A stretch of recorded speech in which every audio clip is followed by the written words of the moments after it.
Social media కేసులకు సంబంధించి ఆన్లైన్లో విచారణ చేయొచ్చు అంటున్నారు డైరెక్టర్ రామ్ గోపాల్ వర్మ, న్యాయవాది బాలు. బిఎన్ఎస్ యాక్ట్ వచ్చిన తర్వాత డైరెక్ట్గా ఎంక్వైరీకి రావాల్సిన అవసరం లేదన్నారు. విచారణకు రావాలని కావాలనే వేధిస్తున్నారని అన్నారు. అందుకే థర్డ్ డిగ్రీ ప్రయోగిస్తారనే అనుమానంతో కోర్టును ఆశ్రయించామని తెలిపారు. అన్ని పిటిషన్లపై సోమవారం విచారణ జరుగుతుంది అంటున్న న్యాయవాది బాలుతో మా ప్రతినిధి శివ ఫేస్ టు ఫేస్.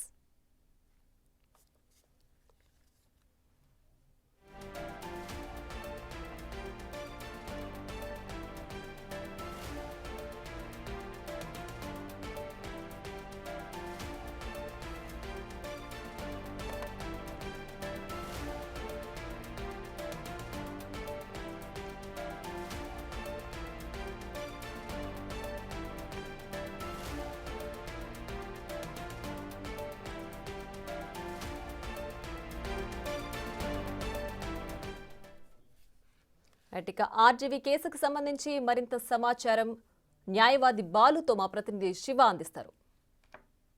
ఆంధ్రప్రదేశ్లో హాట్ టాపిక్గా మారిపోయిన సోషల్ మీడియా వ్యవహారం. ఈ వ్యవహారానికి సంబంధించి కూడా రామ్ గోపాల్ వర్మ కోసం పోలీసులు గాలిస్తున్నారు. ప్రస్తుతం ఆయన న్యాయవాది మనతో ఉన్నారు.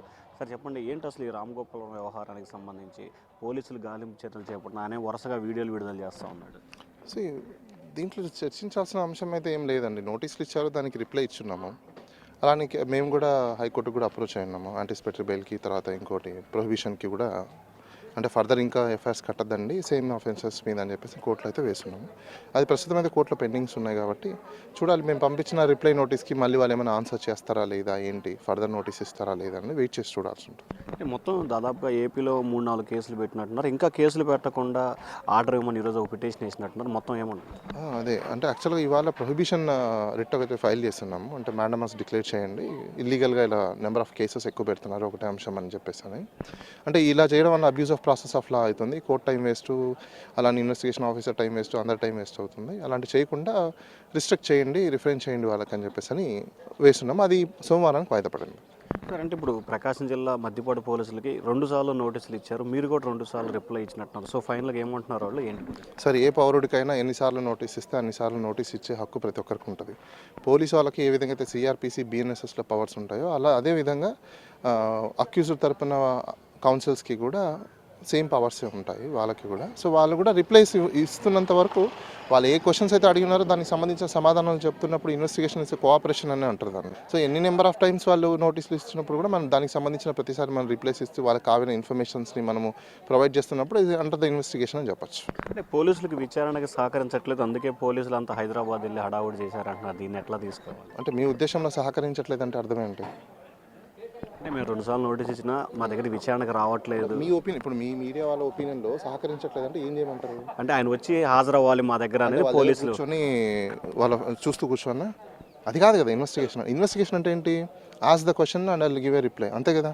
ఆయనేమంటున్నారు, నాకు షూటింగ్స్ ఉన్నాయి, బిజీ షెడ్యూల్స్ ఉన్నాయి, ప్రాజెక్ట్స్ ఉన్నాయి. ఇప్పుడు ఈ సైబర్ క్రైమ్ ఎప్పుడో 1 year బ్యాక్ అని చెప్పేసి మీరు ఇప్పుడు క్రైమ్ పెట్టేసి ఇప్పటికిప్పుడు హడావిడి ఇప్పుడు అర్జెన్సీ అంటే అర్జెన్సీ లేని మ్యాటర్ ఇది. ఎప్పుడు అయిపోయింది అర్జెన్సీ, మీరు నిజంగా అనుకుంటే అప్పుడు ఉండాలి. ఈ రోజు అయితే అర్జెన్సీ ఏం లేనట్టు మ్యాటర్ ఇది.